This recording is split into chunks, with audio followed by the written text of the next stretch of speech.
El anillo era pequeño, una piedra azul engastada en oro blanco, con un grabado en el interior tan delicado que requería buena luz para leerse. 3 palabras en italiano: sempre con me, siempre conmigo. Él mismo había elegido la frase, un domingo por la mañana, cuando aún creía que el dinero podía proteger a las personas que amaba. Eduardo Villanova no se fijaba en las manos de la gente, nunca lo había hecho. En 42 años, construyendo imperios de hormigón y números, había aprendido que lo que importaba era el apretón de manos, no la mano en sí. Lo que importaba eran los contratos, las cláusulas, las garantías. Las personas eran cambiantes, los acuerdos eran permanentes. Pero aquella tarde de jueves, en el pasillo del hospital privado donde iba a firmar la renovación de su seguro médico con su empresa matriz, algo hizo que bajara la mirada. Quizás fue el sonido de una bandeja al caer.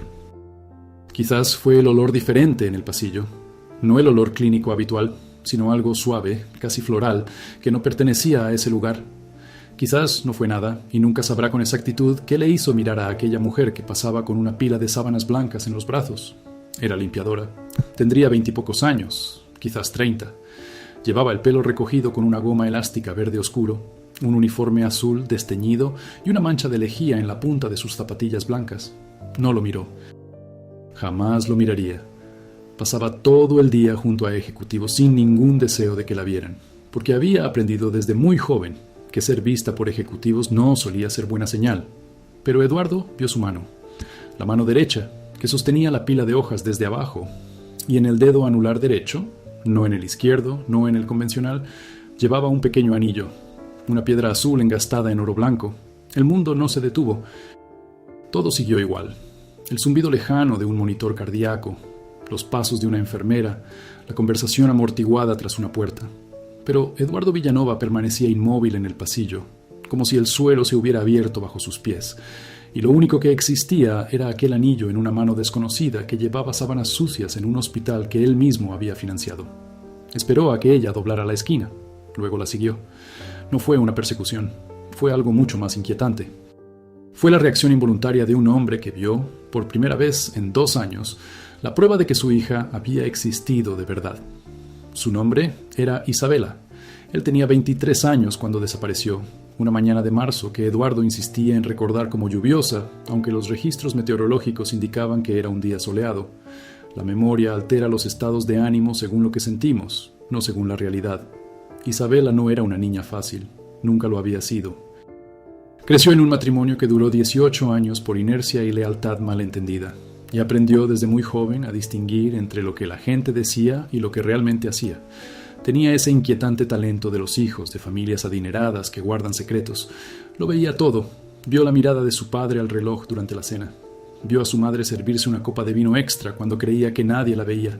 Vio cómo despedían al chofer después de 15 años sin darle las gracias. Lo vio todo.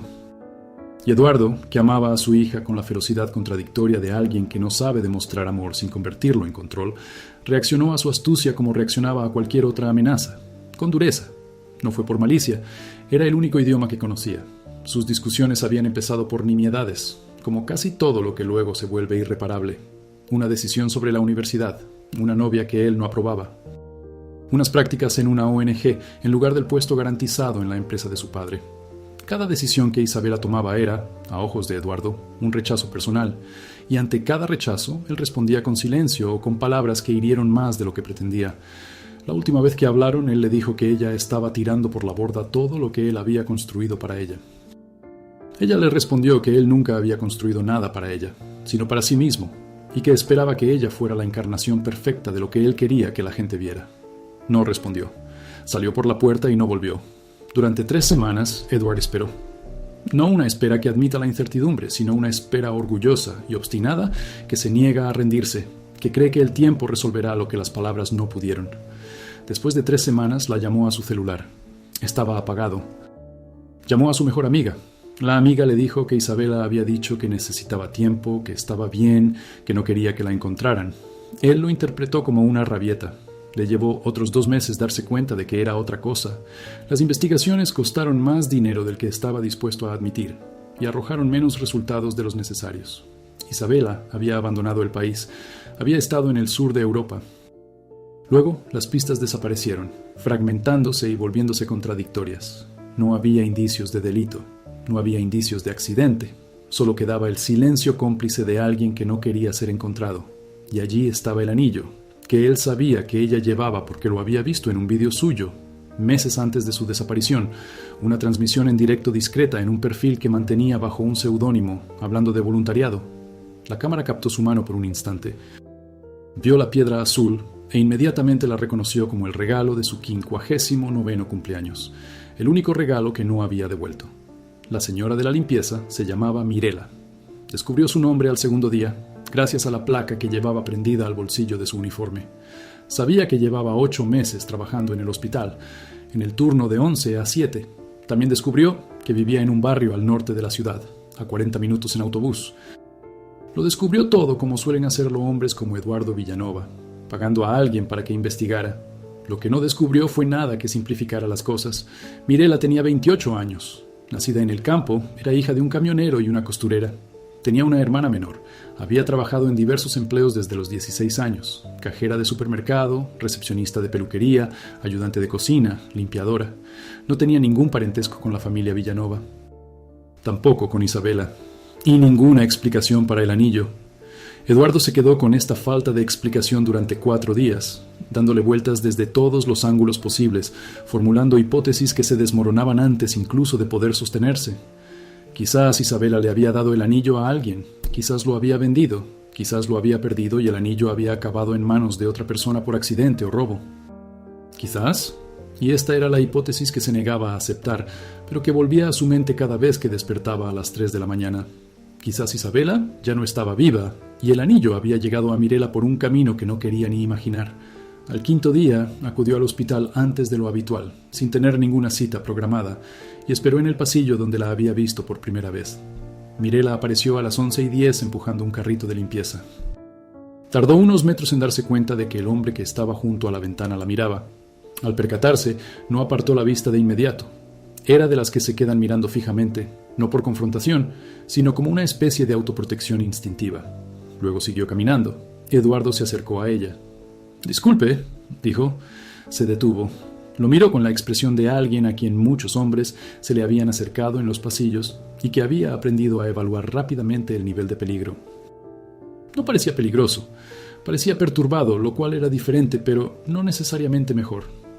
«Ese anillo», dijo con la voz más baja de lo que había planeado, como si la frase completa estuviera demasiado lejos para pronunciarla de golpe. «¿De dónde sacaste ese anillo?» Miró su propia mano. Luego volvió a mirarlo a él.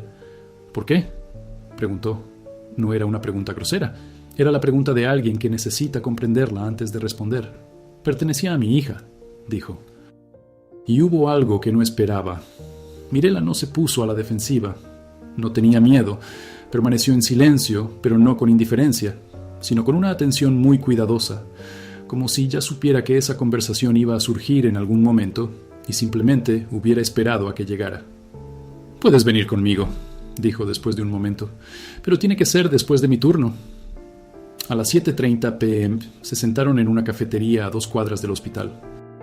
Mirela se había cambiado el uniforme por una blusa beige y pantalones negros. Sin el uniforme, se veía diferente. No más pequeña, sino más presente, como si el uniforme la hubiera apagado un poco y la ropa común la hubiera devuelto a su esencia. Pidió un jugo de naranja y no lo probó durante un buen rato. «Conocí a su hija hace casi 2 años», dijo finalmente, «en el campo, en un pueblito donde vivía antes de venir aquí». Eduardo no dijo nada. Durante esos años de negociación, había aprendido que el silencio adecuado puede revelar más información que cualquier pregunta. Ella era voluntaria en un hogar de acogida para niños en situación de riesgo. Llevaba allí unos 3 meses, cuando yo empecé a trabajar como ayudante de cocina. Mirela hizo girar su vaso de zumo entre las palmas de las manos. No hablaba mucho de su familia. Sabía que era de São Paulo, que tenía dinero, que se había marchado por una pelea, pero no daba detalles. «¿Estaba bien?», preguntó Eduardo. La pregunta le salió antes de poder formularla, antes de poder quitarle el peso evidente que contenía. Mirela lo miró con una expresión que era a la vez amable y sincera. «Estaba mejorando», dijo. Al principio no. Al principio lloraba a veces sin motivo aparente y a veces se quedaba mirando al vacío, lo que preocupaba a los demás voluntarios. Pero luego cambió. Se llevaba muy bien con los niños. A los niños les caía muy bien. Eduardo miró la mesa. Se quedó en la casa un año, continuó Mirela. Luego la llamaron para otra iniciativa en otra ciudad. Antes de irse, me dio el anillo. Le dije que no lo necesitaba, que era caro, y ella me dijo que no quería perderlo por el camino y que lo guardaría bien. Hizo una pausa. Pensé que algún día me lo pediría de vuelta. ¿Por qué no preguntaste? Porque luego desapareció por completo, dijo Mirela con sencillez, sin dramatismo. La coordinadora de la casa recibió un mensaje diciendo que estaba bien, que había encontrado un proyecto a largo plazo y que estaría incomunicada durante un tiempo. Eso fue hace unos 10 meses. Desde entonces, nada. Eduardo se quedó mirando el anillo en su dedo durante un tiempo que no pudo medir. «¿Sabías que ibas a encontrarme?», dijo. No era una acusación, era un reconocimiento. «¿Sabía que el anillo era una reliquia familiar?», dijo. «Tiene un grabado en el interior». Miró la piedra azul con una expresión que Eduardo no pudo descifrar. Pensé varias veces en buscar a la familia, pero no sabía cómo, y tenía miedo de lo que pudiera encontrar. ¿Miedo a qué?, ella pensó antes de responder. Temor a que la razón por la que no regresó fuera la misma por la que se fue. Esa noche, Eduardo Villanova llegó al apartamento que ocupaba durante la semana, el ático de un edificio construido por su empresa, con vistas a la ciudad que había dedicado su vida a moldear, y se sentó en la oscuridad durante un tiempo indefinido. No encendió las luces, no abrió el whisky que estaba en la botella sobre la barra. Se sentó en la oscuridad con las palabras de ella resonando en su mente. La razón por la que no regresó fue la misma por la que se había marchado. ¿Él? No era precisamente una revelación nueva. Había aspectos de Eduardo Villanova que lo sabían desde el principio, que siempre lo habían sabido, que habían permanecido en silencio durante 42 años de construcción, conquista y control, porque reconocerlo significaba reconocer una falla en todo el proyecto, y los hombres que construyen imperios no están acostumbrados a las fallas en su diseño. Pero sentada en la oscuridad, con el nombre de Mirela y el rostro de Isabela superpuestos en mi memoria, aquella noche tenía algo diferente. Estaba la presencia tangible de una mujer que había conocido a su hija, que lo había mirado a los ojos en aquel restaurante sin necesidad de ser amable con él, sin motivo alguno para no herir sus sentimientos, y que, aún así, había dicho la verdad. No por crueldad, quizás por respeto. Ese tipo de respeto que no pide permiso. Mirela no estaba obligada a hacer nada, no tenía nada que ganar. Podría haberse quedado callada, inventarse una historia más suave, devolver el anillo y volver a su turno, a sus autobuses y a su modesto apartamento en el norte de la ciudad. No tenía por qué sentarse en un restaurante a las 7:30 de la tarde con un hombre que claramente tenía sobrepeso y decirle la verdad con esa voz tranquila y directa que no pedía nada a cambio. Pero lo hizo. Y Eduardo, que había dedicado toda su vida a distinguir a las personas por lo que tenían para ofrecer o ganar, no lograba encajar a Mirela en ninguna categoría que conociera. Se encontraron 3 veces más en las semanas siguientes. Eduardo no lo había planeado con detalle. Se presentó en el hospital con el pretexto de una reunión que cada vez duraba menos, y Mirela aceptó el zumo de naranja después de su turno, con una indiferencia que no era ingenuidad.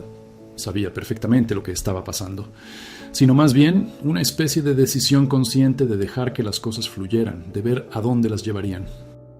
Habló de Isabela con un nivel de detalle que Eduardo jamás habría podido pedir.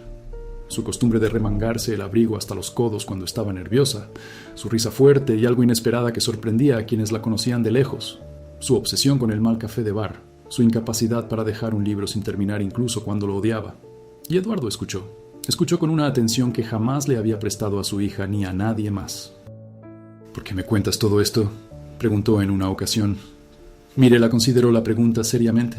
«Porque no la conocías», dijo, «y creo que necesitas conocerla». No fue una acusación, fue un diagnóstico.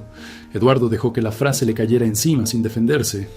Algo había cambiado lentamente, imperceptiblemente, en los últimos meses, como una fractura que avanza milímetro a milímetro sin que nadie se dé cuenta, hasta que finalmente el suelo cede. Era difícil nombrar qué era lo que estaba cambiando.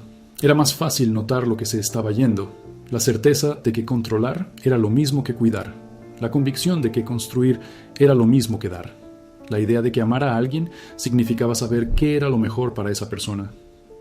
Mirela no pronunció ninguna palabra. Simplemente existía frente a él como una especie de testimonio viviente de otra forma de ser. Alguien que había tenido poco, que había trabajado duro, que no había construido nada que apareciera en ningún informe empresarial ni periódico, y que había cuidado de su hija de una manera que él no había podido. Lo estaba destruyendo silenciosamente, y al mismo tiempo, por razones que le llevaría tiempo comprender, era el único lugar donde podía respirar. Una tarde lluviosa de miércoles, la lluvia era real, confirmada por el clima y por la memoria, llegó al hospital y Mirela no estaba. Un compañero le dijo que se había tomado el día libre por motivos de salud. Eduardo se quedó un momento en el pasillo, sin saber qué hacer con su ausencia, que decía mucho de él, el hecho de que su ausencia ocupara un lugar. Se marchó sin la reunión que había inventado. En el autobús de vuelta, había empezado a viajar en autobús, algo que nadie en la empresa entendía, abrió el móvil y se quedó mirando su contacto. Llevaba semanas con su número, nunca lo había usado. Existía una barrera implícita que ninguno de los dos había cruzado todavía, una distancia que no se debía a la falta de cercanía, sino al respeto mutuo por la complejidad de lo que había entre ellos. Él escribió: «Espero que estés bien». Ella respondió 2 horas después: «Estoy mejor. Gracias por preguntar». Y luego, tras una pausa que él imaginó como ella mirando fijamente al techo de su habitación, preguntándose si debía escribir o no: «Tu hija me contó una vez que te gustaba la lluvia, que cuando era pequeña os sentabais los dos en la ventana a verla llover». Eduardo se quedó mirando el mensaje durante un buen rato. Fuera del autobús, la lluvia golpeaba contra la ventana con una insistencia que, a la vez, tenía algo de suave. No pudo responder con palabras. Simplemente contestó: «Sí», y ella dijo: «Ella se queda con eso». En ese momento no comprendió a qué se refería ella con mantener en presente. Le llevó horas entenderlo, y cuando lo comprendió, tuvo que guardar silencio un rato, porque esa comprensión conllevaba cosas demasiado pesadas para soportarlas de pie. Isabela lo conservó, presente, vivo, en algún lugar, preservando los buenos recuerdos de un padre al que tuvo que dejar atrás para sobrevivir ella misma. Fueron al cine 2 semanas después. No fue una cita planeada con pompa ni intención declarada. Simplemente Mirela dijo que iba a ver una película y Eduardo dijo que él también, y ambos sabían que había algo más que solo la película, aunque ninguno lo mencionó explícitamente. Se sentaron uno al lado del otro en la oscuridad, y durante 2 horas Eduardo Villanova, quien nunca había podido estar completamente presente en ningún lugar porque siempre había una llamada que atender, un problema que resolver, un futuro que construir, estuvo totalmente inmerso en aquella sala de cine, inmerso en la historia de la película, inmerso en la oscuridad, inmerso en la presencia de Mirela sentada a su lado, con el anillo azul posado en el asiento entre ellos. Finalmente, cuando se encendieron las luces, ella lo miró y dijo: «Lloraste. La película era triste», dijo. «Fue una comedia», dijo, sin ningún tipo de juicio. Él no respondió. Ella no esperó a que él respondiera. Afuera, la ciudad estaba seca y bien iluminada, y caminaron 2 cuadras en silencio antes de que ella se detuviera frente a una panadería aún abierta y dijera que iba a entrar a comprar pan. Él entró con ella. Compraron pan y queso y se sentaron en la acera a comer de pie como si fuera lo más natural del mundo, lo cual no era cierto. No era natural para un hombre que cenaba en restaurantes con nombres franceses y servilletas de lino, pero se estaba convirtiendo en algo habitual. «Mirela», dijo. «Lo sé», dijo ella antes de que él terminara. «No sabes lo que iba a decir». «Lo sé», dijo ella. Y luego, mirando la calle iluminada: «Y no sé qué somos, no sé qué será de nosotros. Pero sé que te estás convirtiendo en alguien diferente, y eso es bueno». Volvió a mirarlo. «No para mí, para ti, para ella, tal vez». Eduardo la miró con una expresión que no sabía cómo poner, una expresión sin defensa, sin cálculo, sin la armadura permanente de alguien que ha dedicado su vida a proteger lo que ha construido. Era la expresión de un hombre que, por primera vez en mucho tiempo, simplemente estaba allí. «El anillo», dijo finalmente. Observó la piedra azul que llevaba en el dedo. «Me pidió que me lo quedara», dijo Mirela en voz baja. «No que se lo devolviera, que me lo quedara». Una pausa. «Creo que sabía que te iba a encontrar». Eduardo abrió la boca y la cerró.